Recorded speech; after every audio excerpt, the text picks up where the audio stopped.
এখনই যদি এই দেশে মুসলমানের মারামারি লাগে তো ওখান থেকে হাত উঁচু করে বলবে যত অস্ত্র লাগে আমি আসি, কোনো চিন্তা করো না, মারামারি যেন সহজে না থামে। তারা আপনার আগুন নিভাবে কিভাবে? আমাদের এক ওস্তাদ বলছো যে কেউ যদি মনে করে যে আমাদের আর ভারতের ঝগড়া লাগলে, আমাদের আর চায়নার ঝগড়া লাগলে, কি আমাদের আর অন্য অমুসলিমের ঝগড়া লাগলে আর এক অমুসলিম যখন ওই অমুসলিমের শত্রু, সে আমাদেরকে উপকার করবে। হ্যাঁ, উপকার করতে পারে, যেহেতু আমার বাড়িতে আগুন লেগে গেছে, কিছু ল্যাব খাতা দিয়ে দেবে, কিছু খড়ি দিয়ে দেবে, কিছু পেট্রোল দিয়ে উপকার করতে পারে, গায়ের জামা কাপড় খুলে দিয়ে দিতে পারে যে তাড়াতাড়ি ওদেরকে বাঁচাই। এগুলো দিলে আগুন বাড়ে না কমে? বোঝেন না? জ্বলন্ত আগুন জ্বলতেছে বাড়িতে, আর ও দিয়ে দিচ্ছে ল্যাব খাতা, বালিশ দিয়ে দিচ্ছে, জামা কাপড় খুলে দিয়ে দিচ্ছে, তারপরে গরু খাওয়ানো খ্যার নিয়ে বলতেছে তাড়াতাড়ি বাঁচাও ওদের, দৌড়ে গিয়ে আপনার আগুনের ভিতরে ঢেলে দিচ্ছে। বিপদ বাড়বে না কমবে? খবরদার, ইহুদি খ্রিস্টান আপনার বন্ধু না, এটা আপনি মনে রাখবেন। এজন্যই তো আমরা বলি যে তাদের অনুসরণ করা তো বহুদূরের কথা, তাদের মতো যে চুল কাটে তাকেও আমরা মনে করি সে মানসিক অসুস্থ। ওই ইহুদি খ্রিস্টান প্লেয়ার ওই অমুসলিমের নীতিতে চুল কাটে, দাড়ি রাখে, ওই অমুসলিমের নীতিতে প্যান্ট পরে, ওই অমুসলিমের নীতিতে চুলে ক্লিপ নেয়, ওই অমুসলিমের নীতিতে ছেলে মানুষের কান ফোটানো, ওই অমুসলিমের নীতিতে নাকফুল নেওয়া, ওই অমুসলিমের নীতিতে পুরুষ মানুষের নাকফুল নেওয়া, এটাও আমরা মনে করি এটা মানসিক অসুস্থ ধর্ম বিক্রি করার মতো। এভাবেই মানুষ মান তাশাব্বাহা বিকওমিন ফাহুয়া মিনহুম, এভাবেই মানুষ ধীরে ধীরে মানুষ তাদের ধর্মকে বিক্রি করে অন্য ধর্মের সাদৃশ্য হয়ে যায়। কেন আমরা বলি চিরস্থায়ী কোনো অমুসলিম দেশে আপনি বাস করবেন না, নিষেধ করা হয়েছে কেন বলেন? সৌদিয়ার ফতোয়া বোর্ডের একদম সর্বোচ্চ ফতোয়া বোর্ড থেকে অফিসিয়ালি বলা, আমেরিকা হোক, ইউরোপ কান্ট্রি হোক, যেখানে অমুসলিম রাষ্ট্র বলতে যেটা বোঝায়, সেই জায়গায় চিরস্থায়ী বসবাস করাটা বৈধ না। এটা কি জানেন আপনারা? বৈধ না। বুঝলাম যে আপনার ইমান ভালো, আপনি সালাত আদায় করেন, সিয়াম পালন করেন, ল্যাংটা মেয়ের দিকে তাকান না, আপনার চতুর্পাশে উলঙ্গ হয়ে ওরা ঘোরে, কিন্তু আপনার দৃষ্টি তারা কাটতে পারে না, আপনার ইমানটা ভালো, আমরা সুধারণা রাখি। আপনার ছেলের কি হবে? আপনার নাতির কি হবে? ওরা তো ওই প্রতিষ্ঠানেই পড়াশোনা করে, এই সমকামিতা শিখবে, আজ হোক আর কাল হোক। আল্লাহ তুমি বড় জ্ঞানী। এই জন্য আপনি অস্পষ্ট যাবেন না, যেখানে আপনার ধর্ম বিক্রি করে চলতে হয়, লুকায় লুকায় কোরআন পড়তে হয়, মানুষের সামনে আপনি প্রকাশ্যে কাজ করতে পারেন না, সেখানে চিরস্থায়ী বসবাস আপনি করতে পারবেন না। কথা বোঝা যাচ্ছে? ইহুদি খ্রিস্টান অমুসলিম এরা যে কীভাবে মানুষের ইমান ধ্বংস করে তার আরেকটা সুন্দর করে বলে দেই। মুসলমানদের ভিতরে কিছু সুন্দর দল তৈরি করে রাখবে, যেগুলো দেখতে চকচক করে কিন্তু তাদের পরিচালক হলো অমুসলিম, টাকা পয়সা দিয়ে দিচ্ছে। খ্রিস্টান মিশনারি আমাদের দেশে আছে কিনা? আছে। তার আগে আরেকটা কথা বলি, আজকে একটা ইন্টারভিউয়ের একটা অংশ দেখলাম, একটা হিন্দু আমাদের এই দেশে সে নিজে স্বীকার করতেছে যে ইস্কনের সাথে আমাদের কোনো সম্পর্ক নেই। আজকে উনি বলতেছে এটা আমাদের মূলধারার কোনো সংগঠন না, এটা হলো সন্ত্রাস, উগ্রবাদ, অথচ নাম দিয়ে দিচ্ছে সাধারণ হিন্দুর। তবে তারা মনে করেছিল আমার ভাইকে তারা শহীদ করে, আমার সাইফুল ইসলাম আলিফ ভাইকে, নিরপরাধ মানুষকে প্রকাশ্যে জবেহ করে হত্যা করে মুসলমান আর হিন্দুর দাঙ্গা লাগিয়ে কোটি কোটি টাকা ফায়দা লুটবে, তাদের এখন ব্যর্থ চেষ্টা হয়ে গেছে। অলরেডি প্রধান উপদেষ্টার সঙ্গে আমাদের সম্মানিত শায়েখগণ, আরও বিভিন্ন ঘরানার আলেমোলামা বসে একটা আলোচনা করেছে, আমাদের জুমার খুতবাতে যে কোনো ধর্মীয় উপাসনালয়ে, যে কোনো ধর্ম জায়গায় আলোচনা বেশি বেশি করতে হবে, আমাদের সম্প্রীতি যাতে নষ্ট না হয়। শত শত হাজার বছর তারা আমাদের সাথে আছে, কখনো আমরা দৌড়ে গিয়ে বলি নাই যে তাদের মন্দির পোড়ায় দেব, বলছেন আপনারা? কখনো তারা এসে আমাদের বলে নাই এই মসজিদটা তোমরা ভেঙে দাও। এক্সেপশন ইজ অলওয়েজ এক্সেপশন, ব্যতিক্রম সবসময় ব্যতিক্রম, দুই একটা আল্লাহ না করুক হতে পারে। এক্সেপশন ইজ অলওয়েজ এক্সেপশন, ওটা আলাদা। Exceptional is not exam. দুই একটা জিনিস কোনোদিন উদাহরণে দাঁড়ায় না, কিন্তু বেশিরভাগ ক্ষেত্রে তারা আমাদের প্রতিবেশী, শত শত বছর আমাদের মন্দির আছে এদেশে, মসজিদ আছে এদেশে, কেউ কারোর ইবাদতে বাধা দান করে না, করে কি? কিন্তু তারা মনে করেছিল যে এখানে একটা বড় ইমোশন জড়িত, এই মানুষটাকে যদি আমরা মেরে দিতে পারি তো মুসলমান রেগে গিয়ে তখন আমাদের হিন্দু মনে করে আমাদের সাথে মারামারি লেগে যাবে, তখন আমরা ওখান থেকে বর্ডার থেকে এসে এই দেশটাই আমরা ক্যাপচার করে ফেলবো। কোনো দিন হবে না। মুসলমানের মাথায় এখনো বুদ্ধি আছে আলহামদুলিল্লাহ, যদিও কিছু মাথা মোটার কারণে আমাদের অনেক ভুল সিদ্ধান্ত হয়ে যায়। আল্লাহ আমাদের ফিরে আসার তৌফিক দিক, আল্লাহুম্মা আমিন। যখন যে নীতি, যখন যে কৌশল অবলম্বন করতে হবে আল্লাহর পক্ষ থেকে, আমার নবী সেটাই করেছেন আলহামদুলিল্লাহ। মানুষের কাছে তার প্রিয় হলো তার ছেলে মেয়ে, মানুষের কাছে তার প্রিয় হলো তার ধন সম্পদ, মানুষের কাছে তার প্রিয় হলো তার হায়াত, মানুষের কাছে তার প্রিয় হলো তার স্বাস্থ্য, মানুষের কাছে প্রিয় হলো তার ক্ষমতা। অথচ মুহাম্মদুর রাসূলুল্লাহ সাল্লাল্লাহু আলাইহি ওয়াসাল্লাম দুনিয়ার সবচেয়ে ভালো মানুষ হওয়ার পরেও কোরআন মাজিদে তার নিজের মেয়ের নাম নাই, কোরআন মাজিদে তার জামাইয়ের নাম নাই, অথচ তারা জান্নাতি মানুষ। কোরআন মাজিদে ওমর রাদিয়াল্লাহু আনহুর নাম নাই, কোরআন মাজিদে মুহাম্মদ সাল্লাল্লাহু আলাইহি ওয়াসাল্লামের 4 জন খলিফার নাম সরাসরি সিরিয়ালে উল্লেখ করা নাই, ঢালাওভাবে বলা আছে সাহাবায়ে কেরামের মর্যাদা। সুতরাং এগুলো হলো সিদ্ধান্ত আল্লাহর। আমার আপনার কাছে মনে হচ্ছে যে আমাদের নিয়ন্ত্রণে যদি কোনো প্রতিষ্ঠান থাকে, তাহলে আমরা আগে চেষ্টা করব আমাদের নিজেদের মানুষকে প্রতিষ্ঠানে আনার, বাকি হিসাব পরে। বিশাল বড় মাদ্রাসা, প্রিন্সিপাল যে তার ছোট ভাই ভাইস প্রিন্সিপাল হতে পারে, যোগ্য যদি হয় নিয়ে এনেছে, তারপরে সেই প্রতিষ্ঠানের 40 জন স্টাফের ভিতরে 15 জনই দেখা গেল তার নিজের জেলার, তার নিজের মামাতো ভাই, ফুফাতো ভাই, চাচাতো ভাই, খালাতো ভাই, বিভিন্ন আত্মীয় স্বজন দিয়ে সে পূর্ণ করে রাখছে। আহারে, এমন একটা কিতাব, সুবহানাল্লাহ, এমন একটা আশ্চর্য কিতাব আল্লাহ আমাদের উপরে নিয়ামত হিসেবে দিয়েছেন, যেই কিতাব মুহাম্মদ সাল্লাল্লাহু আলাইহি ওয়াসাল্লাম তার মন মতো একটা কথাও বলেন নাই, যা বলেছেন সব আল্লাহর সিদ্ধান্ত, ওহী। আল্লাহর ওহীর বাইরে কিছুই নাই, কোনো অসঙ্গতি নাই, যা বলেছেন আল্লাহর পক্ষ থেকে সেটাই মুহাম্মদ সাল্লাল্লাহু আলাইহি ওয়াসাল্লাম বলে দিয়েছেন। এজন্যই কোরআন মাজিদে কাফেরের নামে সূরা আছে। আবু লাহাব কাফের, এত বড় টাটকা শয়তানের নামে কোরআন মাজিদ একটা সূরাই আছে। তার মানে আল্লাহর সিদ্ধান্ত, এই দৃষ্টান্ত আল্লাহ মানুষকে দেখাতে চাচ্ছেন। কিন্তু বহু নবীর নামই কোরআনে ঢোকে নাই, নবী হাতে গোনা কয়েকজন বাদে আর খুঁজে পাওয়া যাচ্ছে না। তার মানে এটা আল্লাহর সিস্টেম, আল্লাহ যেটা ভালো মনে করেছেন। ফেরাউনের নাম কোরআন মাজিদে বাদ দিলে কোরআন মাজিদের 6236টা আয়াতের ভিতরে শত শত হাজারো আয়াত বাদ পড়ে যাবে, নাই। তার মানে এটা মানুষের কোনো পরিকল্পনা না। কাফেররা পর্যন্ত বলছিল যে মুহাম্মদ তো বলল যে ইন্না আতাইনা কাল কাউসার, আমরাও তার সাথে মিলায়ে বলে দিচ্ছি লাইসা হাযা কালামিল বাশার, এটা মানুষের কথা না। মানুষের কথা হলে আমরা মন মতো মিলাতে পারতাম। মুহাম্মদ 114টা পারে, আমরা 2-4টা পারতাম না, কিন্তু মেলে তো না। যেভাবে মুহাম্মদ সাল্লাল্লাহু আলাইহি ওয়াসাল্লাম মুখ দিয়ে বলে ওয়াশ শামসি ওয়াদুহাহা ওয়াল কমারি ইযা তালাহা সাব্বিহ ইসমা রাব্বিকাল আ'লা আল্লাযী খালাকা ফাসাওয়া ওয়াল ফাজর ওয়া লায়ালিন আশর, এভাবে মিলায়ে মিলায়ে আমরা তো মিলাতে পারি না। প্রথম প্রথম তারা বলছিল যে কবি, কাফেররা বলল যে মুহাম্মদ হলো কবি, নাউজুবিল্লাহ। তো কবি বলার পর কিছু লোক বলল এটা তো প্রশংসাই করতেছে, কবি তো একটা বড় ব্যাপার, কবিরা স্মরণীয় হয়ে থাকে। আমার আপনার দৃষ্টিতে, আমাদের শরিয়ার দৃষ্টিতে, আমাদের একজন বিশুদ্ধ আকীদার আলেম আমার কাছে যে মর্যাদা পাবে, 1000 নজরুল রবি ঠাকুর সে মর্যাদা পাবে না। কিন্তু তারপরেও যেভাবে প্রভাব বিস্তার করে নজরুল ইসলাম, রবি ঠাকুর মানুষের ভিতরে মিশে আছে, দ্বিতীয় কি আর কেউ এরকম হতে পারবে? এটা একটা সময়ের ব্যাপার। অনেক জ্ঞানী দুনিয়াতে এসেছে, কিন্তু কবি হওয়ার কারণে তাদের বিষয়টা আর মেশে না, তারা ব্যতিক্রম হয়ে আছে মানুষের সামনে। তো নবীকে তারা একবার মনে করতেছে খাটো করে দিলাম, আবার কেউ কেউ বলে যে নবীকে কবি বললে তো তাকে সম্মান দেওয়া হইল, তিনি কবি, কত সুন্দর তিনি মিলায় মিলায় বাড়িতে বসে বসে কোরআন বানায়, নাউজুবিল্লাহ। তখন আল্লাহ বললেন ওয়া ইন কুনতুম ফি রাইবিম মিম্মা নাযালনা আলা আবদিনা ফাতু বিসূরাতিম মিন মিসলি, আসলেই যদি মুহাম্মদ কোরআন বানিয়ে থাকে, এটাই যদি তোমাদের মনে হয়, তাহলে কোরআন মাজিদের এত বড় সূরা, এত বড় দায়িত্ব নিতে হবে না, তোমাদের 114টা বানাতে হবে না, তোমরা কোরআন মাজিদের মতো ছোট একটা অনুরূপ সূরা তৈরি করে দেখাও। পরক্ষণেই আল্লাহ বলতেছে তোমরা পারবে না, তোমরা কোনোদিন পারবে না, কারণ তোমরা মানুষ আর আমি হলো রব্বুল আলামিন, এটা তোমাদের কাজ না, আল্লাহ বলে দিলেন।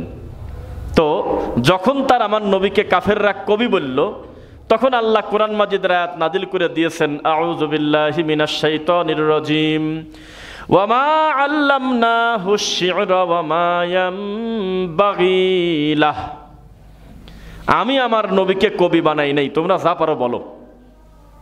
তোমরা যতই তাকে সম্মান দেওয়ার বেজ্জিত করে বলো যে তিনি কবি, আমি আল্লাহ বলতেছি আমার নবী কোনো কবি না। আর তাকে কবি বলবো এটা তার মান মর্যাদা বাড়ে না, এটা তাকে খাটো করা হয়, এটা তার সাথে যায় না। তিনি হলেন রহমাতাল লিল আলামিন, সুবহানাল্লাহ। তাকে তোমরা কবি বলো না, কারণ কবিরা তাদের পরবর্তী লাইন মিলানোর স্বার্থে দুই একটা উল্টাপাল্টা মিথ্যা কথা বলে। কবিরা তাদের কবিতাকে পূরণ করার জন্য কিসের সাথে কি লাগায়ে একটা মিল করে দিয়ে দেয়, যাতে মানুষ মনে করে মাশাআল্লাহ কবিতাটা তো খুব ভালো। এমনও কিছু কবিতা আছে যার অর্থই খুঁজে পাওয়া যায় না, কঠিন কঠিন শব্দ দিয়ে মিলায় রাখছে, মানুষের দিয়েছে টেনশন। অথচ কোরআন মাজিদ কত সহজ। আফালা ইয়াতাদাব্বারুনাল কুরআন ওয়ালাউ কানা মিন ইনদি গায়রিল্লাহ লাওয়াজাদু ফীহি ইখতিলাফান কাসীরা ওয়ালাকাদ ইয়াসসারনাল কুরআনা লিযিকর ফাহাল মিন মুদ্দাকির। যিনি রব্বুল আলামিন কোরআন দিয়েছেন তিনিই বলতেছে আমি আমার কোরআনকে বানাইছি সহজ। সুবহানাল্লাহ, একদম সহজ। কোরআন মাজিদে যেভাবে আল্লাহ সুবহানাহু ওয়া তাআলা সূরা ফাতিহা থেকে নাস পর্যন্ত তারতিবের দিক থেকে যেভাবে কোরআন মাজিদ আমাদের কাছে আছে, গোটা কোরআন মাজিদে কোথাও আপনি কোনো ব্যতিক্রম কিছু খুঁজে পাবেন না যে এক জায়গায় তা জবর তা, অন্য জায়গায় তা জবর তি হয়ে গেছে, এটা হয়নি। একদম ভাষা সহজ। একই বাংলা ভাষায় চট্টগ্রামের ভাইয়েরা তারা যখন কথা বলে দেখবেন আপনি হা করে তাকায় আছেন যে কি যে বলতেছে বুঝতে পারবেন না। সিলেটের ভাইয়েরা যখন একে অন্যের সাথে নিজেরা কথা বলে আপনি অথব্যের মতো তাকিয়ে থাকবেন যে কি বলতেছে, কিছু একটা বলতেছে। সবাই আমরা বাঙালি, কিন্তু ইল্লাল কোরআন, কোরআন এমন একটা ভাষা, কোরআন এমন একটা কিতাব, আফ্রিকার জঙ্গলে বসেও যদি কেউ কোরআন পড়ে এই বাঙালির মতোই শোনা যায়, মনে হয় আমারই ভাষা। সুবহানাল্লাহ।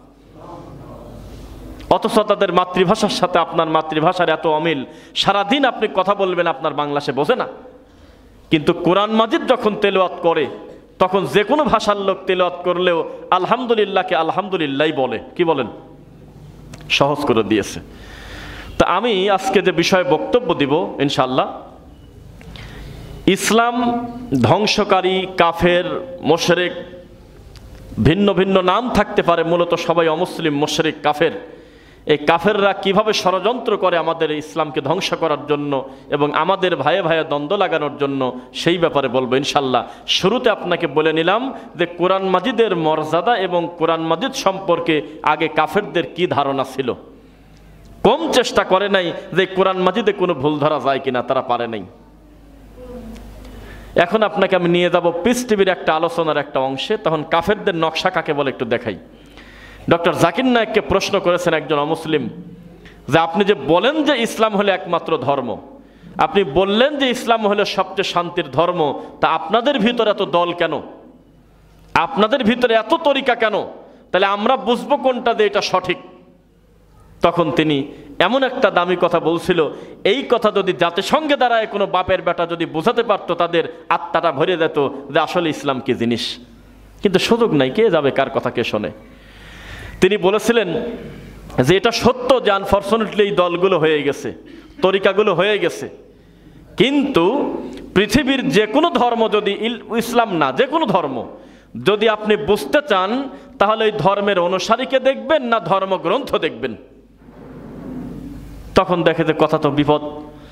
তো বলল যে আপনি যদি ধর্মের অনুসারী দেখেন তাহলে বিপদ আরো বেড়ে যাবে। ভান্ডারি বলবে আমার ভান্ডারের থেকে বড় ভান্ডার এই দুনিয়াতে ধর্মের নাই। রশি বলবে যে আমার থেকে ভালো রশি ইসলামের আর পৃথিবীতে নাই। তবলিগের ভাইরা ডাকবে যে আপনি কি আল্লাহর রাস্তায় সময় দিছেন, তার মানে এতক্ষণ আল্লাহর রাস্তায় ছিলেন না, 40 দিন না পূরণ করা পর্যন্ত। এইভাবে ডাকে, এত কনফিডেন্স লেভেল তাদের হাই। ডাইরেক্ট একটা আলেমকে পর্যন্ত বলতেছে যে আপনি কি আল্লাহর রাস্তায় সময় দিছেন। তাহলে এই লোকটা 40 বছর কোরআন হাদিস পড়ে, পড়া, ইমামতি করে, এগুলো কোনো আল্লাহর রাস্তা না। আল্লাহর রাস্তা হলো এই যে টঙ্গি, এটা তাদের একটা গতি।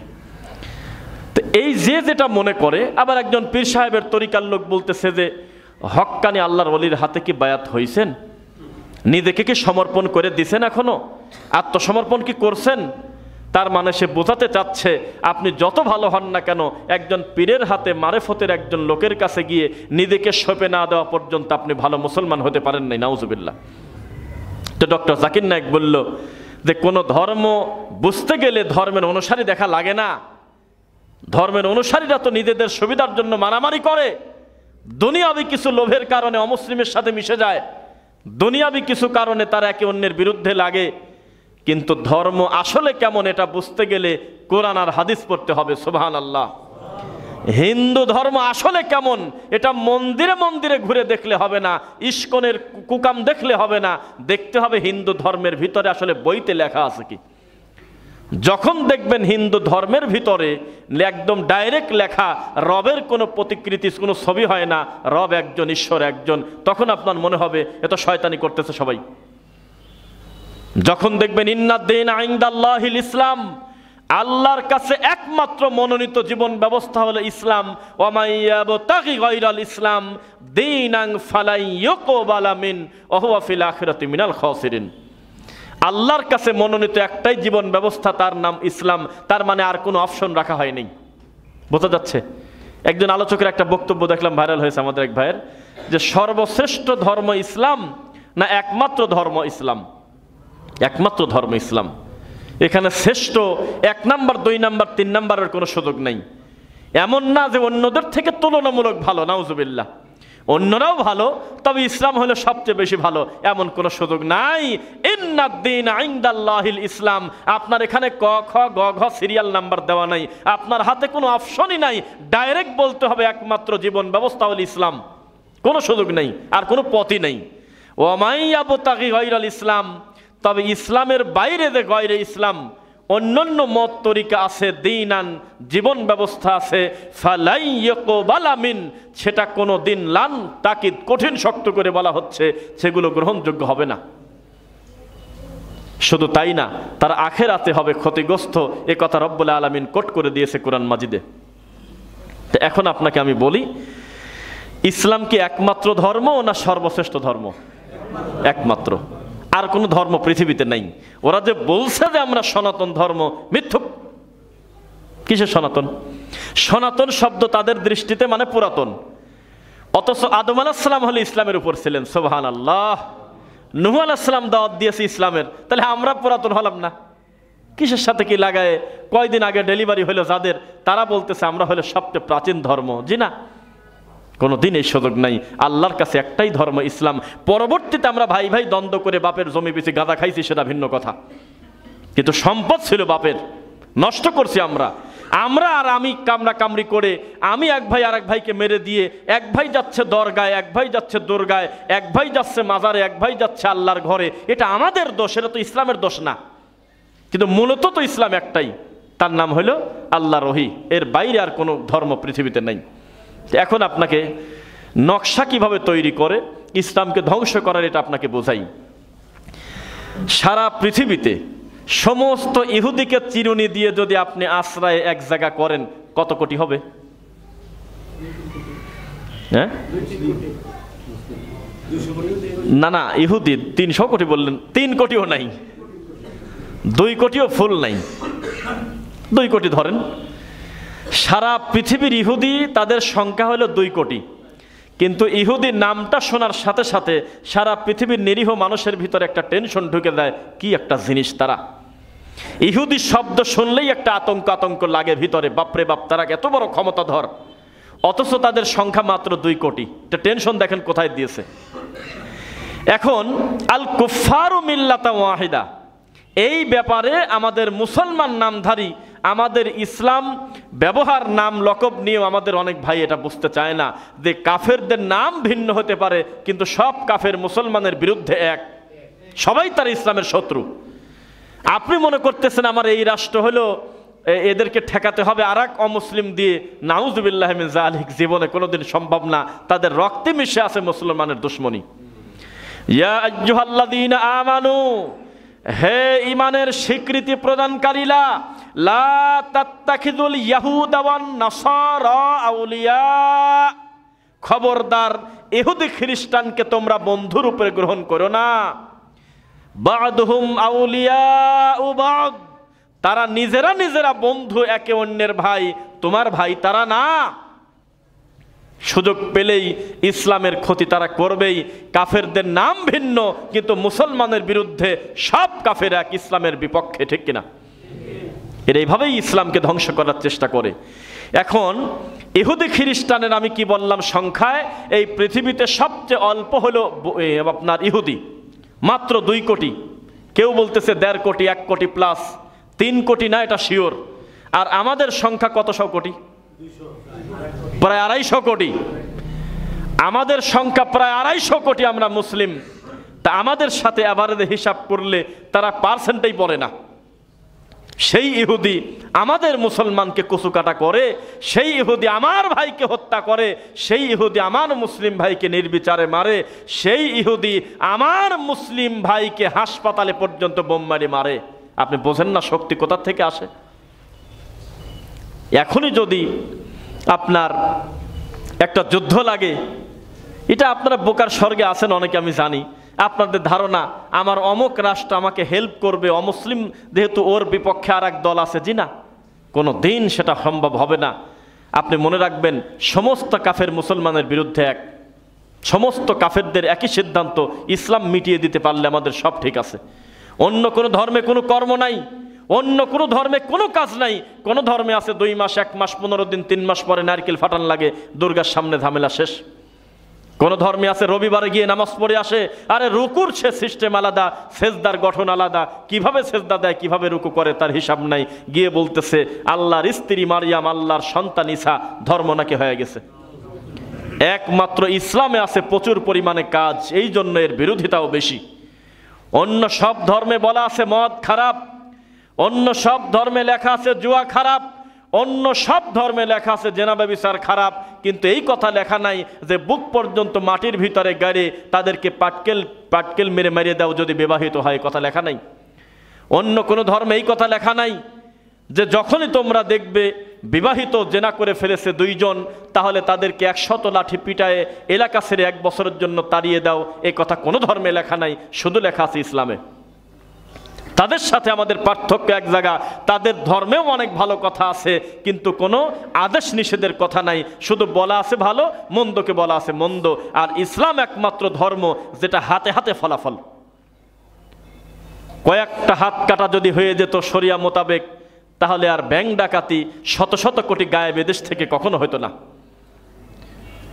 এই গাজীপুরের ভিতরে যদি 2টা জায়গায় খবর পেতাম যে আল্লাহর ঘর মসজিদের সামনে একেবারে প্রকাশ্যে তাদের গলা কাটি দেওয়া হয়েছে মানুষ হত্যা করার কারণে, তাদেরকে হত্যা করে দেওয়া হয়েছে জেনা ব্যভিচার করার কারণে পাথর মেরে, তাহলে এই এলাকার জেনা ব্যভিচার কমতো না বাড়তো? প্রায় শূন্যের কোঠায় চলে আসতো। ইসলাম মানেই হলো প্র্যাকটিক্যাল, হাতে হাতে ফল। আর অন্যান্য ধর্ম তারা বলে তোমরা মানুষের উপকার করো, কিভাবে করবো তার প্রক্রিয়া দেখায় না। এই ইসলামের বিরুদ্ধে ষড়যন্ত্র তো থাকবেই। লা ইয়াত্তাখিযিল আউলিয়া, খবরদার যাকে তাকে বন্ধু বানায়ও না, যদি সে হয় ইয়াহুদ আর নাসারা, ইহুদি আর খ্রিস্টান আর অমুসলিম যেটাই হোক না কেন, তারা সবাই ইসলামের শত্রু। আল কুফার মিল্লাতান ওয়াহিদা, সমস্ত কাফের মিল্লাত মুসলমানের বিরুদ্ধে এক। আর একটা শত্রু, তারা কিভাবে আমাদের ভিতরে দ্বন্দ্ব লাগায় দেখেন। ওই দূর থেকে একটা ইস্যু তারা খোঁজে, দূর থেকে। যেমন এর আগে দেখেছেন আপনারা কুমিল্লাতে না কোথায় যেন একটা মন্দিরে মূর্তির পায়ের উপরে কোরআন পাওয়া গেছিল, দেখছিলেন? পাওয়া গেছিল নাকি? তখন অনেক আবেগী ভাই দেখলাম যে ওদেরকে গালি দিচ্ছে, খুব গালিগালাজ করতেছে, হ্যাঁ তোরা আমাদের কোরআনকে অবমাননা করলি। কিন্তু আমার তখনই মাথার ভিতরে ঢুকছিল এই কাজ কোনো হিন্দু করতে পারে না, কোনোভাবেই করতে পারে না। কারণ অন্তত তারা এই জিনিসটা বোঝে যে মুসলমানকে ধ্বংস করার জন্য প্রকাশ্যে কোনোদিন মন্দিরে কোরআন রাখলে হবে না কাজ, এটা আর এক মুসলমানকে দিয়ে কুকাম করার লাগবে। পরবর্তীতে প্রমাণ হলো একদল আর এক দলকে ফাঁসানোর জন্য এই নোংরা কাজ করছে, মুসলমান নাম নিচ্ছে তারা। তো এইটাই হলো তাদের সফলতা, এই ইহুদি খ্রিস্টানের, অমুসলিমদের, হিন্দুদের এটাই হলো সফলতা যে আমি আর আপনি মারামারি করব, এই দৃশ্য নিয়েছে, মজা করবে। এখনই যদি এই দেশে মুসলমানের মারামারি লাগে, তো ওখান থেকে হাত উঁচু করে বলবে যত অস্ত্র লাগে আমি আসি, কোনো চিন্তা করো না, মারামারি যেন সহজে না থামে। তারা আপনার আগুন নিভাবে কিভাবে?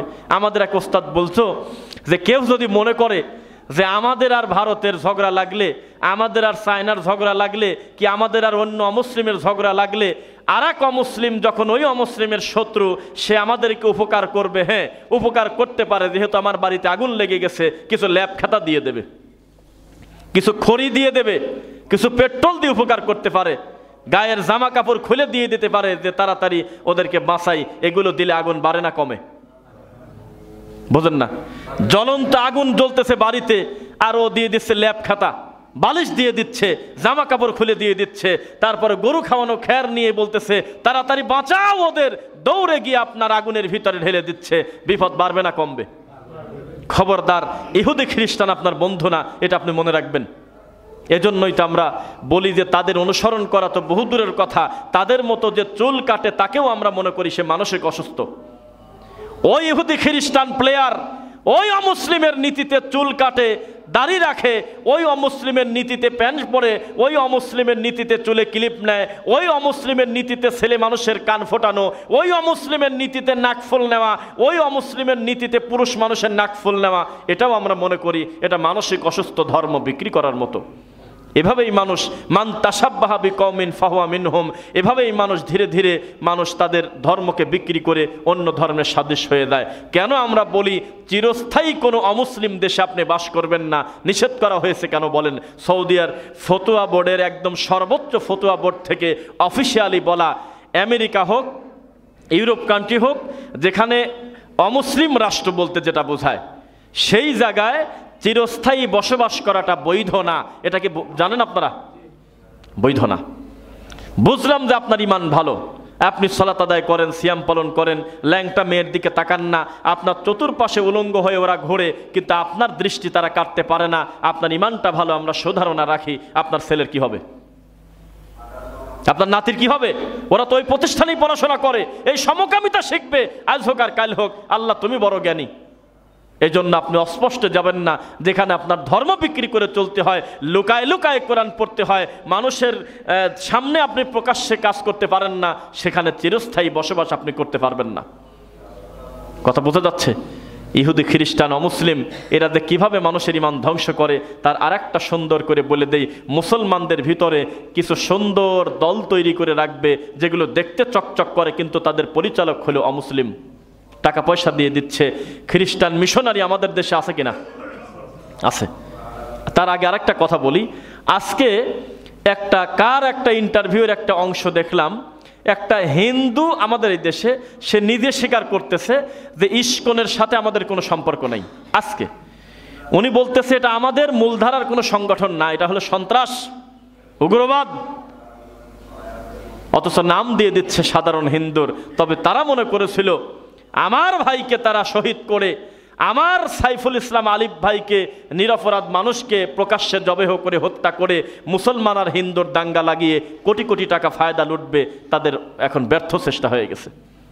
অলরেডি প্রধান উপদেষ্টার সঙ্গে আমাদের সম্মানিত শায়েখগণ, আরও বিভিন্ন ঘরানার আলেমোলামা বসে একটা আলোচনা করেছে, আমাদের জুমার খুতবাতে যে কোনো ধর্মীয় উপাসনালয়ে, যে কোনো ধর্ম জায়গায় আলোচনা বেশি বেশি করতে হবে, আমাদের সম্প্রীতি যাতে নষ্ট না হয়। শত শত হাজার বছর তারা আমাদের সাথে আছে, কখনো আমরা দৌড়ে গিয়ে বলি নাই যে তাদের মন্দির পোড়ায় দেব, বলছেন আপনারা? কখনো তারা এসে আমাদের বলে নাই এই মসজিদটা তোমরা ভেঙে দাও। এক্সেপশন ইজ অলওয়েজ এক্সেপশন, ব্যতিক্রম সবসময় ব্যতিক্রম, দুই একটা আল্লাহ না করুক হতে পারে। এক্সেপশন ইজ অলওয়েজ এক্সেপশন, ওটা আলাদা। Exceptional is not exam. দুই একটা জিনিস কোনোদিন উদাহরণে দাঁড়ায় না, কিন্তু বেশিরভাগ ক্ষেত্রে তারা আমাদের প্রতিবেশী, শত শত বছর আমাদের মন্দির আছে এদেশে, মসজিদ আছে এদেশে, কেউ কারোর ইবাদতে বাধা দান করে না, করে কি? কিন্তু তারা মনে করেছিল যে এখানে একটা বড় ইমোশন জড়িত, এই মানুষটাকে যদি আমরা মেরে দিতে পারি তো মুসলমান রেগে গিয়ে তখন আমাদের হিন্দু মনে করে আমাদের সাথে মারামারি লেগে যাবে, তখন আমরা ওখান থেকে বর্ডার থেকে এসে এই দেশটাই আমরা ক্যাপচার করে ফেলবো। কোনো দিন হবে না। মুসলমানের মাথায় এখনো বুদ্ধি আছে আলহামদুলিল্লাহ, যদিও কিছু মাথা মোটার কারণে আমাদের অনেক ভুল সিদ্ধান্ত হয়ে যায়। আল্লাহ আমাদের ফিরে আসার তৌফিক দিক, আল্লাহুম্মা আমিন। যুদ্ধ করেছেন কয়টা বলছিলাম? যুদ্ধ হয়েছে মেলা, 27টাই কিন্তু একটা বলেন না আবার, মানে নবী নিজে সরাসরি 27টাতে অংশগ্রহণ করছেন। সুবহানাল্লাহ। 27টা যুদ্ধ করেছেন কে? যেই নবী সাল্লাল্লাহু আলাইহি ওয়াসাল্লাম কথা বললে কাফেররা পর্যন্ত বলতো যাই মুখ দি বলো না কেন, এত বিনয়ী মানুষ মনে হয় দুনিয়াতে নাই রে। যেই মানুষ মুখ দিয়ে কথা বললে ওয়ালাউ কুনতা ফাজ্জান গালিজাল কলবি লানফাদ্দু মিন হাওলিক, এত মিষ্টি কথা স্যার ছিল যে মানুষ তার কর্কশ ভাষা শোনে নাই। আপনাদের একজন নবী সাল্লাল্লাহু আলাইহি ওয়াসাল্লামের একটা পালক পুত্র ছিল, তার নাম কি? জায়েদ। তো জায়েদ বলতেছে, আমি আমার পালক পুত্র হিসেবে আমি আমার নবীর কাছে আমি আশ্রয়ে ছিলাম 10 বছর। খদামতুন নবী সাল্লাল্লাহু আলাইহি ওয়াসাল্লাম 10 সিনিন। আমি জায়েদ বলতেছি আমি আমার নবীর কাছে 10 বছর খাদেমগিরি করছি। 10 বছর খাদেমগিরি করতে গিয়ে আমার নবী আমাকে বলেন নাই উফ ওয়ালা কাত, আমার নবী আমাকে বলে নাই যে এটা করলে কেন, এটা করলে না কেন, এটা বলে নাই কোনোদিন। আমাকে জীবনে প্রহার করে নাই, আমাকে কোনোদিন গালি দেয় নাই, আমাকে কখনো বলে নাই এটা করলে কেন, এটা তুমি করলে না কেন, তা বলে নাই কোনোদিন। কেমন মানুষ ছিলেন মুহাম্মদ সাল্লাল্লাহু আলাইহি ওয়াসাল্লাম। এই মানুষ যুদ্ধ করছে কয়টা? তা এখন কি বলবেন বলেন? তাহলে ইসলামে যুদ্ধ আছে কিনা? কোরআন মাজিদের সূরা তাওবার প্রথমে আমি যে আয়াতটা পড়ে খুতবা শুরু করি, এখানে তো আপনার সাথে আল্লাহর বেচা কিনা চলতেছে। আপনার থেকে আল্লাহ সুবহানাহু ওয়া তাআলা কিছু জিনিস পান, আর আপনিও আল্লাহর কাছ থেকে কিছু জিনিসের দাবিদার। তার 1 নম্বর হলো ইন্নাল্লাহা আশতারা, কিনে নিয়েছে আমার আল্লাহ মিনাল মুমিনিন, মুমিনের কাছ থেকে, মুমিন হতে কি কি নিয়েছেন বলেন? আনফুসাহুম ওয়া আমওয়ালাহুম, তাদের জান এবং মাল। তাদের জান এবং মাল, এই দুইটা জিনিস আল্লাহ কিনে নেছে। কিনে নেওয়ার পর কি আপনার মালিকানা থাকে? আর বুঝে কথা বলবেন। বিক্রি জিনিসের কি মালিকানা থাকে? এমন কি আর দাম দর নিয়েও আলোচনা থাকে না। শাহিনবার সাথে আমরা আসতেছিলাম, কথা হচ্ছিল, পুরাতন একটা ঘটনা বলল ভাই যে আমি আমার এই সম্পদটা 45,000 টাকা আমি আমার ভাইকে দিয়েছিলাম। কিছুদিন পরেই সম্পদের দাম বেড়ে গিয়ে অনেক টাকা হলো। অনেকে বললো যে একটু বাড়ানো যায় কিনা, বা টাকা আরও কিছু নেও। আমি বলছি যে না, মুখের কথাই কথা, যেহেতু 45, এটা 44ও হবে না, 46ও হবে না, কি বলেন? কথা কথাই, যেহেতু বিক্রি হয়ে গেছে। তা আসলেই আল্লাহ বলতেছে ইন্নাল্লাহা, নিশ্চয়ই আল্লাহ, ইশতারা মিনাল মুমিনিন, মুমিনের কাছ থেকে কিনে নিয়েছে। কি কিনে নিয়েছে? আনফুসাহুম ওয়া আমওয়ালাহুম, তাদের ধন এবং তাদের জান কিনে নিয়েছে। বিনিময়ে কি দিবেন? সুবহানাল্লাহ, ইন্নাল্লাহা আশতারা মিনাল মুমিনিন আনফুসাহুম ওয়া আমওয়ালাহুম বিআন্না লাহুমুল জান্নাহ, বিনিময়ে আল্লাহর কাছে তার সজ্জিত আছে জান্নাত। সুবহানাল্লাহ। এটা করতে গেলে কিছু কাজ আছে। ইউকাতিলুনা ফি সাবিলিল্লাহ, আল্লাহর পথে যুদ্ধ। কার পথে যুদ্ধ? নাকি মানুষের সন্তুষ্টিতে? ফায়াকুতুলুনা ওয়া ইউকতালুন, তাদের বৈশিষ্ট্য মরাতেও ভয় করে না, মারতেও ভয় করে না। বোঝা যাচ্ছে? মারা মরতে ভয় পান আপনারা? মুসলমানের করোনা লাভ, এদের ঠান্ডা লাভ, মাথা ব্যথা লাভ, জ্বর লাভ, টাকের নিচে পড়া লাভ, ঘুমের ভিতরে মরে যাওয়া লাভ, সালাতের সেজদায় পড়ে মরে যাওয়া লাভ। মুসলমান হওয়াটা খালি শর্ত, কোন প্রক্রিয়াতে মরবেন সেটা আপনি জানেন না, আল্লাহ ভালো জানে। মুমিন যদি হতে পারেন, আপনার শরীরে যদি একটা কাঁটা ফোটে, আল্লাহর কসম ওই কাঁটা আপনার গুনাহ ক্ষমা করার জন্য আল্লাহ দিয়েছেন। একই শাস্তিতে কেউ হয় ইমানদার, কেউ হয় বেঈমান। একই আকাশে মেঘ লাগছে, মুসলমান মুমিন বলতেছে আল্লাহ তোমার সিদ্ধান্ত আমি মেনে নিলাম। হতে পারে আমার ধানটা রোদে দেওয়া, এখন বৃষ্টি এসে ভিজে দিতে পারে, তবে আমি তোমার সিদ্ধান্তে খুশি। পৃথিবীতে কারো না কারো কল্যাণ হচ্ছে। আল্লাহুম্মা সাইয়্যিবান নাফিয়ান, আল্লাহ আপনি উপকারী বৃষ্টি দেন, আল্লাহ আমার কোনো আপত্তি নাই। আরেকজন বলতেছে মরার বৃষ্টি কি আর নামার টাইম পাইল না? গ্রামে কথাগুলি বলে জানেন, খুব খারাপ ভাষায় গ্রামে মহিলারা ধান দিল, কেবল দিয়ে হয়তো বাসায় আসলো ছাদে, সঙ্গে সঙ্গে দেখলো যে বৃষ্টি 2-1 ফোঁটা পড়ে, তখন সরাসরি গালিগালাজ করে, ডাইরেক্ট গালিগালাজ করে। অথচ এগুলোকে গালি দিলে আল্লাহকে গালি দেওয়া হলো না? এগুলোর পরিচালক কে? ওয়ায়ুনাজ্জিলুল গায়স, যে ব্যাপারে তোমার কোনো কাজ নাই, বৃষ্টি কোথায় কখন দেব এটা তো আমার কাজ। ওয়া ইয়ালামু মা ফিল আরহাম, আর মায়ের পেটের অবস্থা, ছেলে মেয়ের ব্যাপারে এটা আমি বুঝবো, তুমি কিছু বুঝবে না। ওয়ামা তাদরি নাফসুম মাযা তাকসিবু গাদা, আগামীকালকে তোমার কি হবে আর তোমার তকদিরে কি লেখা আছে এটা তো আমি জানি, তুমি তার অগ্রিম জানো না। তারপরেও আমরা তাকদিরের উপরে অসন্তুষ্ট হই কিনা বলেন? অসন্তুষ্ট হই। একটা হাদিস আপনাদেরকে বলি, এক ভাইয়ের প্রতি আরেক ভাইয়ের যদি নমনীয়তা না থাকে, সুধারণা না থাকে, হিংসা বিদ্বেষ থাকে, আল্লাহর কসম ইহুদি খ্রিস্টান সফল। হিংসার অহংকার আমাদের মুসলিম উম্মাকে ধ্বংস করেছে। এটা কি বিশ্বাস করেন আপনারা? তার একটা প্রমাণ দেখাই। এটা এত বড় একটা পাপ, এই অহংকার প্রথমে শুরু করছিল উপর থেকে। উপরে যখন ছিল তখন এটার প্রতিষ্ঠাতা পরিচালক ছিল ইবলিস শয়তান, আর নিচে এসে এই হাবিল নামক আদম নবীর দ্বিতীয় সন্তান তার আপন ছোট ভাই কাবিলের উপর জুলুম করে অহংকার করে তাকে হত্যা করছিল। সেখান থেকে এই সিলসিলাটা চালু। এই অহংকার মুসলিম উম্মাকে ভাগ করে দিয়েছে। অবশ্যই যে ছেলে আর এক ছেলেকে হত্যা করছিল আদম নবীর, তিনি জানতেন যে আমার আব্বা হলো নবী, তিনি জানতেন যে রব্বুল আলামিন একজন আছেন, এরপরেও শুধুমাত্র অহংকারের কারণে ভাই হয়ে ভাইকে মেরে দিয়েছে। এমনকি তাকে দাফন কাফন করার প্রক্রিয়াও তার জানা নাই। এত অহংকারের আগে মারো, তারপর আকাশ থেকে আল্লাহ কাক পাঠায় ওই প্রক্রিয়া দেখায় দিল কিভাবে মরা মানুষকে দাফন করতে হয়। কত বড় খারাপ! অহংকারের কারণে আজকে আমরা ভাই ভাই দ্বন্দ্ব হয়ে আজকে আমরা একতাবদ্ধ হতে পারতেছি না। অথচ আমরা যদি মনে করতাম ঠিক আছে হানাফিদের সাথে আমাদের আমলের অমিল আছে, অবশ্যই বিভিন্ন তরিকা বিভিন্ন মত থাকার কারণে বহু দ্বন্দ্ব আমাদের আছে, কিন্তু মুসলমানদের ইমানের স্বার্থে আমাদের দেশের উপরে আমাদের ইসলামের উপরে যদি কোনো অমুসলিম চোখ তুলে তাকায়, আমরা তখন দেখব না যে কে হানাফি আর কে মালিকি, সবাই আমরা হাতে হাত রেখে আল্লাহর তাওহীদের পতাকা নিয়ে অমুসলিমের বিরুদ্ধে দাঁড়িয়ে যাব ইনশাআল্লাহ। এইটা যদি হয় তখন আপনি মনে করবেন যে আমি সফল। অবশ্যই আমি স্বীকার করি আমি বিদাতের কাছে আপোষ করব না। অবশ্যই আমি স্বীকার করি কোনো দিন আমি মরা মানুষের কাছে গিয়ে বলবো না যে আপনি হলে আমার এটা করেন ওটা করেন, আমি শিরক থেকে বেঁচে থাকব। কিন্তু যখন কথা আসবে মুসলমান আর কাফেরের বিরুদ্ধে, তখন আমাদের দেশে সব মুসলমান আমরা এক হব ইনশাআল্লাহ। এই ব্যাপারে আমরা কোনো ছাড় দেব না, এবং সেটা তাই হচ্ছে। আমার আর আপনার অপেক্ষায় আমরা বসে নাই, অলরেডি সুন্দর একটা প্রক্রিয়াতে আমাদের আগানো হচ্ছে। আমরা আশাবাদী দেশের বাইরের এই নোংরা শত্রু আর অপপ্রচার থেকে আল্লাহ আমাদেরকে হেফাজত করবেন ইনশাআল্লাহ।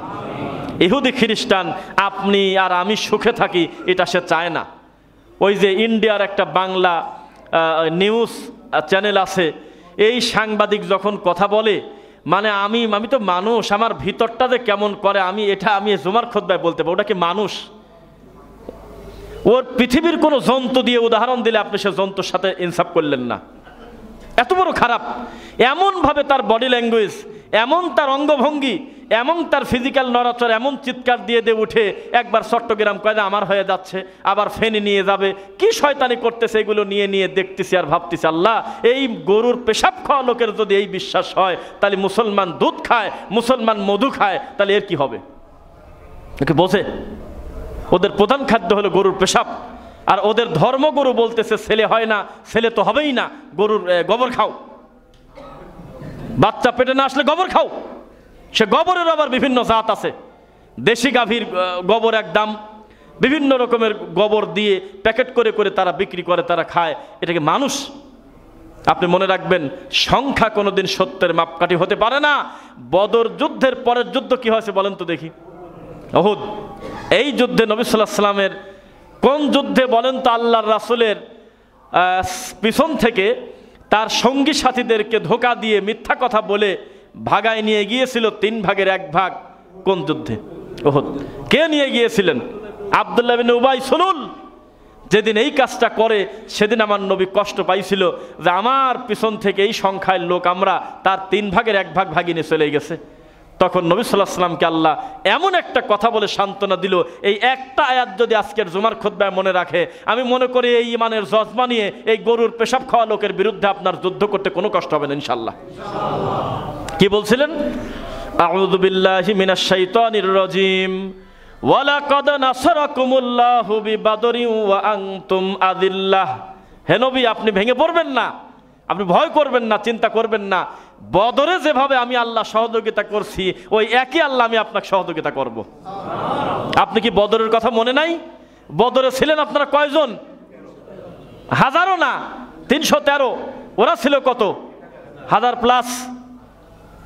অথচ আমি আল্লাহ জয় দিয়েছি। এখানে সংখ্যা কোনোদিন বিজয়ের মাপকাঠি নয়। আপনি ফাত্তাকুল্লাহ, আপনি একটা ইবাদত করেন, সেই ইবাদতের নাম হলো আল্লাহকে ভয় করা। আপনি দিবেন হলে বাড়ি, আর একেবারে খুলে দেবো আমি, ওদের জয়েন্ট খুলে দেবো, সে দায়িত্ব আমার। আপনার দায়িত্ব আপনি পিটান, কোথায় কিভাবে ছোটানো লাগবে সেটা আমি রব্বুল আলামিন দেখব। মুসলমান কেন ভয় পায়? এটা তো দুঃখ। খালেদের ইতিহাস জানে না, মুসলমান সুমাইয়ার ইতিহাস জানে না, তাহলে এই জাতি কিভাবে তাদের কাছে আল্লাহর কাছ থেকে কল্যাণ আশা করবে? আবার পড়ি একটা আয়াত, কোরআন মাজিদের আয়াত, আউযু বিল্লাহি মিনাশ শাইতানির রাজিম, লা তাহিনু ওয়া লা তাহজানু ওয়া আনতুমুল আ'লাউনা ইন কুনতুম মুমিনিন। আল্লাহ বলতেছে তোমাদের কোনো ভয় নাই, তোমাদের কোনো চিন্তা নাই, তোমরা যদি মুমিন হতে পারো বিজয়ের মাল আমি তোমাদের গলায় দেব। সুবহানাল্লাহ। শর্ত হলো কি হওয়া? মুমিন হওয়া। মুমিন হতে পারলে বিজয় আসবেই। এবার আপনাকে বলি, ইউখরিজুহুম মিনাজ যুলুমাতি ইলান নূর ওয়া ইউখরিজুহুম মিনান নূরি ইলাজ যুলুমাত। আমি আল্লাহ, সেই আল্লাহ যে অন্ধকারের ভিতর থেকে আলো বের করছি, আবার আলোর ভিতর থেকে আমি অন্ধকার বের করছি। সত্য মিথ্যা আমরা জানি না, তবে বাবরি মসজিদে নাকি আক্রমণকারী বিশেষ যে একজন ছিল, সেই লোক পরবর্তীতে মুসলমান হয়ে গেছে। মুসলমান হওয়ার পর সাংবাদিকরা তাকে বলল যে তুমি এত বড় অন্যায় করেছিলে, তো কি মনে করে তুমি ইসলাম কবুল করলে? তিনি বলেছিলেন, যেভাবে আমি হুবহু ওই কথাই বলি, তিনি বলছিলেন ওই কুকাম করার পর থেকে আদৌ পর্যন্ত, ইসলাম ধর্ম গ্রহণ করার আগের দিন পর্যন্ত আমার বালিশ আমাকে ঠিক মতো ঘুমাতে দেয় নাই। মানসিক টেনশনে, ফাস্ট্রেশনে আমি শেষ, যে আমি কাজটা করলাম কি, আমি মুসলমান ধর্মের ইবাদত খান আমি কিভাবে ভাঙতে পারি, কিভাবে আমি আক্রমণ করলাম। পরবর্তীতে আমি আল্লাহর ঘর সম্পর্কে, ইসলাম সম্পর্কে গোপনে তদন্ত করতে গিয়ে দেখি ইসলামের ভুল ধরতে দেয়, আমি আমার জীবনের সব ভুল আমি ধরা পড়ে পেয়ে গেছি, তখন আমি ইসলাম গ্রহণ করছি। তো সুতরাং ইসলাম নিয়ে যারা ঠাট্টা মস্কারা করবে, তারা যেন ফ্রান্সের ম্যাক্রোর দিকে তাকায়। কাছাকাছি সময়ের নাম নিচ্ছি, ফেরাউনের কথা না বলি, অত দূরের কথা। কাছাকাছি সময় ফ্রান্সের ম্যাক্রো বোঝে যে অর্থনৈতিক টান কাকে বলে। একবার আমার নবীর ব্যঙ্গচিত্র আঁকাইছে, তা উনি সরাসরি আঁকায় নেই, শুধু সমর্থন করছিল। এইটুক করার কারণে সারা পৃথিবীর মুসলমান তো দূরের কথা, অন্যান্য ধর্মের লোকরা পর্যন্ত বলছে যে মুহাম্মদকে নিয়ে ব্যঙ্গ করার কারণে তাদের কর্ম আমরা বয়কট করলাম, তাদের মালসামানা। অর্থনীতিতে বড় একটা ধাক্কা লাগার পর তখন তাড়াতাড়ি করে লাইভ এসে বলতেছে মুসলমান ধর্মের নবীকে নিয়ে ব্যঙ্গ করা আমার ঠিক হয় নাই। কার সাথে বেঈমানি করতেছেন, কাদের বিরুদ্ধে চক্রান্ত করতেছেন? আমরা হলে মুসলমান, এদেশে 90%-এর উপর মুসলমান। আমাদের ভিতরে দল মত পার্থক্য থাকতে পারে, তবে আল্লাহর তাওহীদের ব্যাপারে আমরা সবাই এক হতে চাই ইনশাআল্লাহ। খবরদার, একটা জিনিস আপনাদের বলি, হিন্দুরা এখনো সিদ্ধান্তই নিতে পারে নাই তাদের মূল ভগবান কিনা। এক এক অঞ্চলে এক এক ভগবানের মার্কেট ভালো। তামিলে চলে যাবেন, সেখানে একটা ভগবানের বাজার ভালো। কলকাতায় আসবেন, দেখবেন যে ওই ভগবান আর এখানে খুব একটা চলে না, এখানে ভিন্ন একটা দিবস আছে। আলাদা আলাদা ভগবান। হনুমান একটা, হনুমানও অচল না, বানর টানর মনে হয় আছে। বিভিন্ন তারা দেবদেবীর পূজা করে, এক একটা ভগবানের এক একটা জায়গায় মার্কেট ভালো, বাজার ভালো। আমরা কি তারা? নাউজুবিল্লাহি মিন যালিক। আমাদের আরেক বেদাত করে, তাবিজ কবজের সাথে জড়িত, ভুল করছে, বোঝে নাই, আমার ভাইটা জানে না, অথবা শিরিক এটা হে বুঝতে পারে নাই, কিন্তু রাসূলকে নিয়ে ব্যঙ্গ করলে আপনার খবর আছে। আর ওদের এখনো ডিসিশনই আসে নাই। আর এগুলি বললেও লজ্জা করে। এদের ব্যাপারে এরা যদি বুঝতো যে আমাদের ইমানটা কত স্ট্রং, মুসলমান কোন জাতি, তাহলে শয়তানি করা তো দূরের কথা, ঘাপটি মেরে বসে থাকতো, মুসলমানের বিরুদ্ধে একটা কটু কথা বলতো না। কেন? কারণ তাদের ধর্মগুরুরা কত পিছের খাটাস। মানুষেক বলতেছে কি জানেন, যে এতদিন মনে করতাম স্বর্গ ভালো, স্বর্গেও ভেদাল আছে। আমি এইগুলি দেখি আর ভাবি, এই তোমার ধর্ম, স্বর্গে গিয়ে নাকি মারামারি হবে, শুনছেন? স্বর্গে গিয়ে নাকি ঝামেলা হবে। আস্তাগফিরুল্লাহ আযীম। আর আমরা মনে করি কাউকে যদি আমার আল্লাহ খুশি হয়ে জান্নাতে দিয়ে দেয়, এই লোকটার সওয়াব পাওয়ার আর কোনো শেষ থাকবে না। সুবহানাল্লাহ। আর কোনো কিছু তার অপূর্ণ থাকবে না, কোনো দিন তাকে বলা হবে না অনেক দিন থাকলে এবার জান্নাত থেকে বের হয়ে যাও, কোনো দিন বলবে না। আরে কি হিসাবে, এদের কি লজ্জার কথা। এক একজন এক এক কাণ্ড করে। একবার বলতেছে যে আমাদের সবচেয়ে বড় পূজা উদ্বোধন করতে পতিতালয়ের মহিলাদের যেখানে থাকে সেখানকার মাটি লাগে। দেখছেন না? হ্যাঁ হ্যাঁ দেখছেন। এই হলে তোমার ধর্ম? গোবর আর পেশাব বাদ দিলে কিছুই থাকে না। এ কয় কি মুখ দিয়ে বলে, অন্ত লজ্জার কথা। পতিতালয় যেখানে মানুষ, মহিলারা শরীর বিক্রি করে টাকা রোজগার করে, নাউজুবিল্লাহ পড়েন, এই জায়গায় তারা যে বসবাস করে, ওই জায়গা থেকে মাটি তুলে নিয়ে এসে তাদের পূজায় দেওয়া লাগে, তাদের মন্দির বানান লাগে, প্রতিমা বানান লাগে। ওই তো চিন্তা করছেন? এই হলো তাদের ধর্ম। আর তারা আমাদের ইসলামের বিরুদ্ধে, আমাদের মুসলমানদের বিরুদ্ধে ষড়যন্ত্র করতেছে না করতেছে না বলেন? করতেছে। তাহলে আমরাও সচেষ্ট আছি ইনশাল্লাহ। ঈমান দিয়ে, বুদ্ধি দিয়ে, দিন দিয়ে কোনো দিন তোমরা আমাদেরকে হারাতে পারবে না ইনশাল্লাহ। কারণ আমাদের সৃষ্টিকর্তা একজন, আমাদের টেনশন কম। আর তোমাদের সৃষ্টিকর্তা এখনো ডিসিশন নিতে পারো নাই। যেটা নড়ে সেটাও ভগবান, যেটা নড়ে না সেটাও ভগবান। সাবধান, মুসলমানদের সাথে কোনোদিন তামাশা করতে এসে কোনো দিন কেউ কোলাতে পারে নাই, কারণ ফয়সালা আসছে কোথা থেকে? উপর থেকে। তাই আমরা বলি ইরহাম মাংফিল আরদ, বলা হচ্ছে যে তুমি যদি নিচে দয়া করো তাহলে ইয়ারহামকা মাংফিস সামা, তাহলে উপরে তোমার জন্য দয়া হচ্ছে। সুবহানাল্লাহ।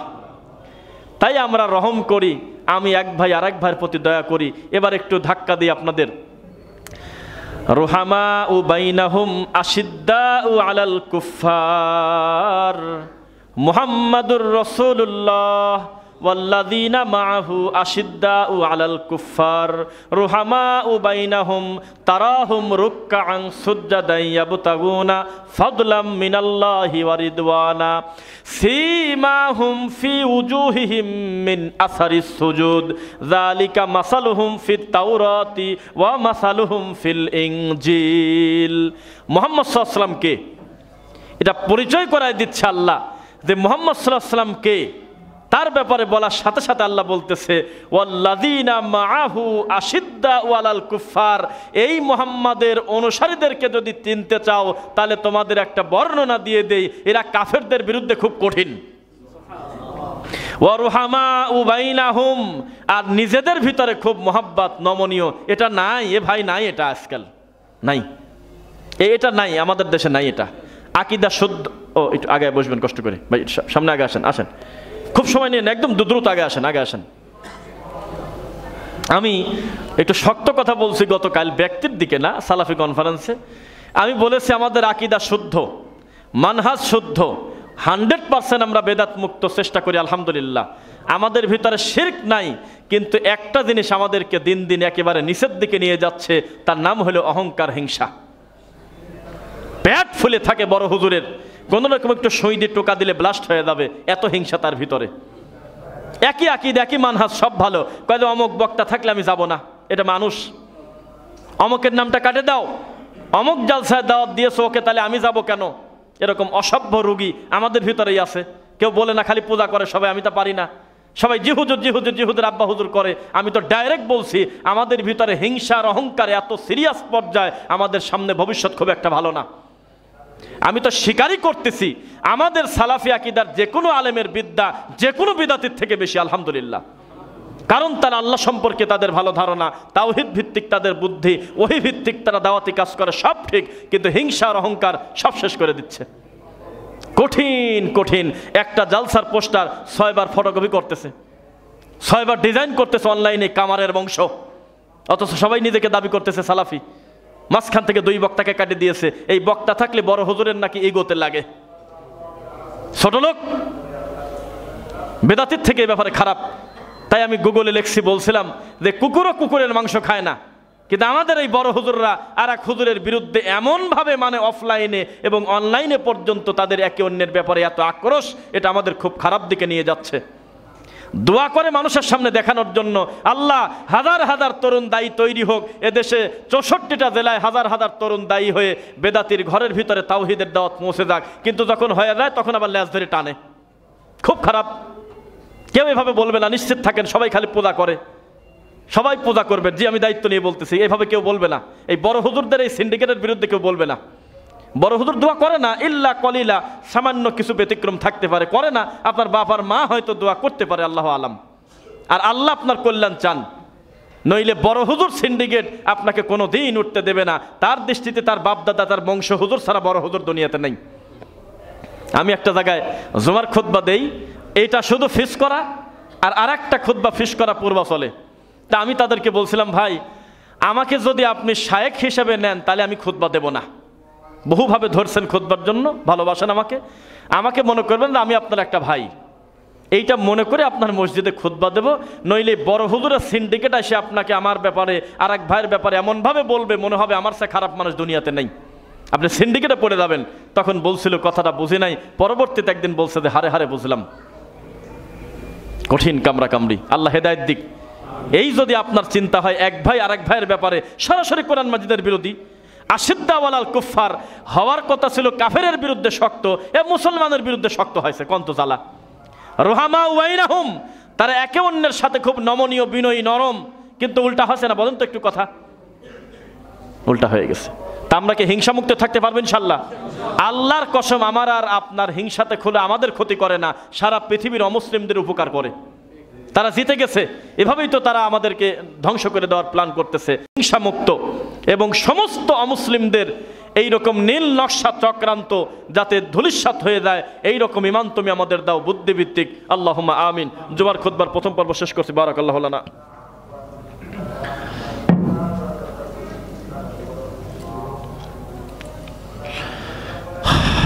আলহামদুলিল্লাহ।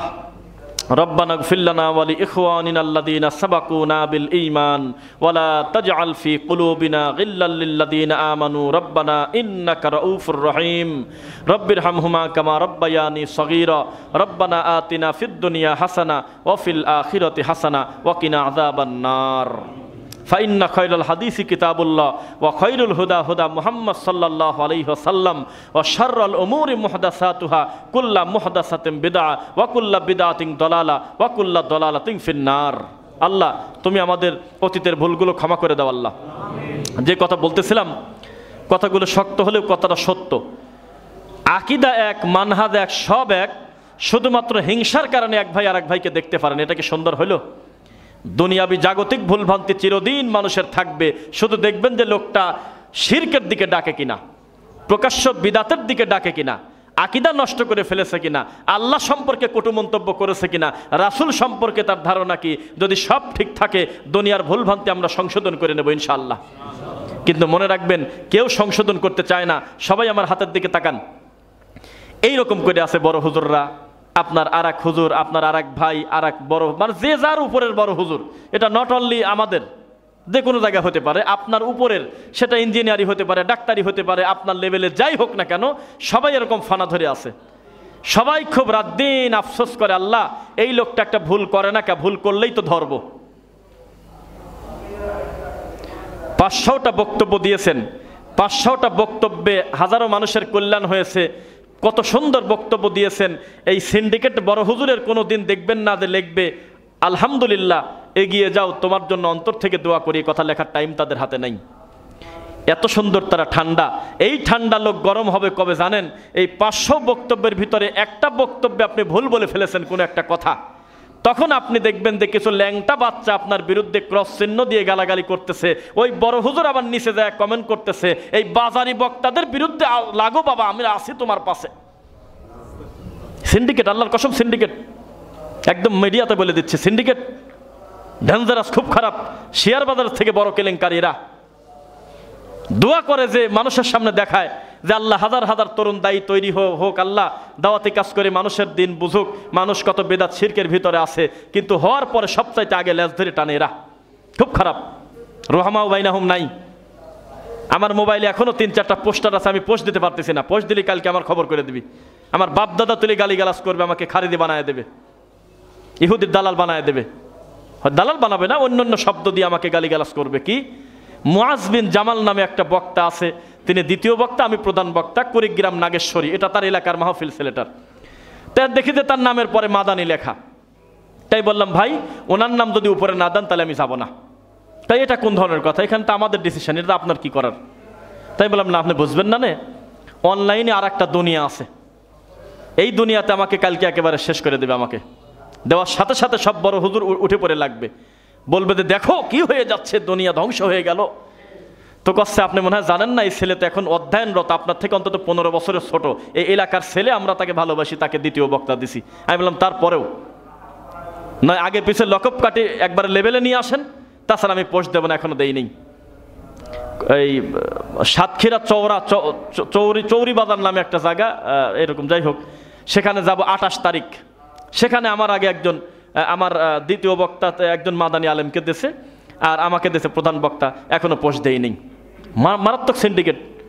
বেদাতের ভিতরেও সিরিয়াল নাম্বার নিয়ে তো মারামারি লাগানো আমাদের ভিতরে যত বেশি, কার আগে কার পরে, কার আগে কার উপরে কি লিখলো না লিখলো, মনে হচ্ছে আমরা ফটোকপির দোকান নিয়ে বসে আছি, জালসার ডেট ফাঁকা থাকলে নিয়ে নিছি, আগে কে পিছনে কে ইনি পরে থাকে কেউ, এটা আপনার মনে হলো?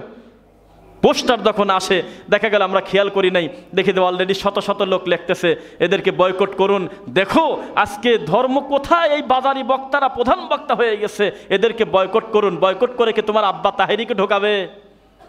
আমাদেরকে যে মাঠ থেকে বের করে দেবে সেই মাঠে কি তাহেরি যাবে? কে যাবে নাম বলো তার? শয়তানি করতেছে সবাই।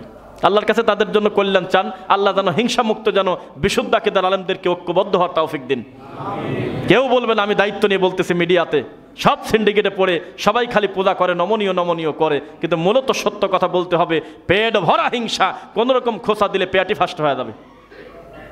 এই হিংসা নিয়ে চলে।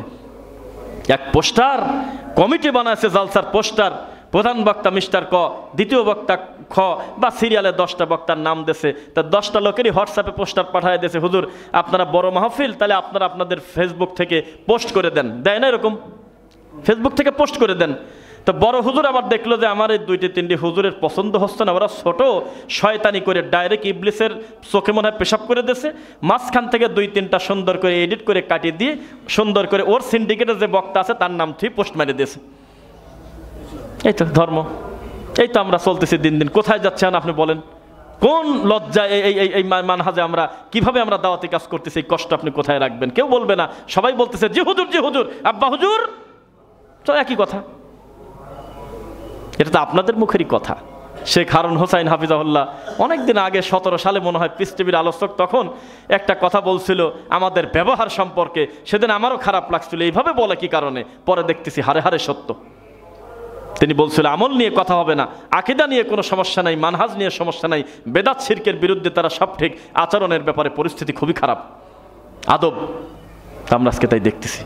আল্লাহ তুমি আমি সহ আমাদের ভিতরে যাদের হিংসা আছে, আল্লাহ তুমি হিংসামুক্ত হওয়ার তৌফিক দাও। নবী সাল্লাল্লাহু আলাইহি ওয়াসাল্লাম বললেন যে কিছু সময়ের ভিতরে একজন সাহাবী, একজন লোক আসবে, তিনি আল্লাহর জান্নাতে যাবে। হাদিসের রাবি হলো আনাস রাদিয়াল্লাহু আনহু। আব্দুল্লাহ বিন আমর বলল আমি দেখবো সে কে। একটু পরে দেখি যে দাড়ি বেয়ে বেয়ে উজুর পানি টপ টপ করে পড়তেছে, আর তার হাতে হলো 2টা জুতা। তারপরে কর্ম শেষ। আবার দ্বিতীয় দিন বললেন কিছু সময়ের ভিতরে একটা লোক ঢুকবে, তিনি আল্লাহর জান্নাতে যাবে। আমরা মনে করলাম সে কে, আসি দেখে দেয় সেই একই লোক। 3 নম্বর দিন আবার বললেন একটু পরেই একটা লোক আল্লাহর ঘরে ঢুকবে, তিনি আল্লাহর জান্নাতে যাবে। আমরা তাকায় দেখি যে একই লোক। আব্দুল্লাহ বিন আমর বলতেছে আমি তার বাড়িতে চলে যাব, 1 দিন অথবা 3 দিন আমি তার মেহমান হব, যে কি আমলের কারণে আল্লাহ তাকে জান্নাত দিয়েছে, আমি তো যাবো। তো বাসায় গেলেন, 3 দিন ছিলেন, দেখে যে রাত্রি ঘুম পারে ওঠে না, দিনের বেলাও তেমন আমল খুঁজে পাওয়া যাচ্ছে না। ফজর নামাজের আগে উঠে ওযু করে নামাজ পড়ছে। তো ওনার কাছে এটা আশ্চর্য লাগলো, এটা কোন ধরনের কথা, কি কারণে নবী আপনাকে জান্নাতি বললেন, আপনার বিশেষ আমল তো আমি খুঁজে পাচ্ছি না। তো উনি কিছু বলে না, উনি বলে না। পরে দেখে যে ও চলে যাচ্ছে, যে ঠিক আছে আমার জন্য দোয়া করবেন, আমি আপনার বাসা থেকে চলে যাচ্ছি, আমার কাজ আছে, চলে যাচ্ছে। তখন বললে যে দাঁড়াও দাঁড়াও দাঁড়াও। তখনও ঘুরে তাকানোর পর বললেন যে আমি একটা আমল করি, সে আমলটা তোমাকে বলি। আল্লাহ যদি কাউকে কোনো নিয়ামত দেয় সে ব্যাপারে আমি কোনোদিন হিংসা করি না। সুবহানাল্লাহ। তখন উনি লজ্জা পেয়ে বললেন যে বুঝছি, এই কারণেই আল্লাহ আপনাকে জান্নাতে দিবেন। তো একজনকে দিনের রাস্তা আল্লাহ কবুল করছে, একজন মানুষের সামনে গ্রহণীয় হয়েছে, একজন ছেলে ডাক্তার হয়েছে, একজন ছেলে ইঞ্জিনিয়ার হয়েছে, একজন ছেলে বৃত্তি পেয়েছে, একজন ছেলে গোল্ডেন প্লাস পেয়েছে। তা আপনি কেন টেনশন করে মরতেছেন? এটা কি আপনার ঠিক হলো? আপনি বড় জোর বলতে পারেন আল্লাহ আমার সন্তান হইলো না, আমার ভাইয়ের সন্তান হইলো, আল্লাহ তুমি কবুল করো, এ কথা কি বলতে পারবেন না?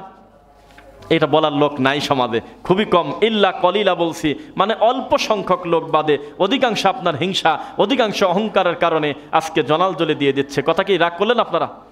খবরদার, আমি আর আপনি এক হই, কাফেররা এক হইলো কিনা সে চিন্তা বাদ দিয়ে দেন। আমি আর আপনি যদি এক হই, কোনো বাপের বেটা আমাদের বর্ডারে ঢুকতে পারবে না ইনশাআল্লাহ।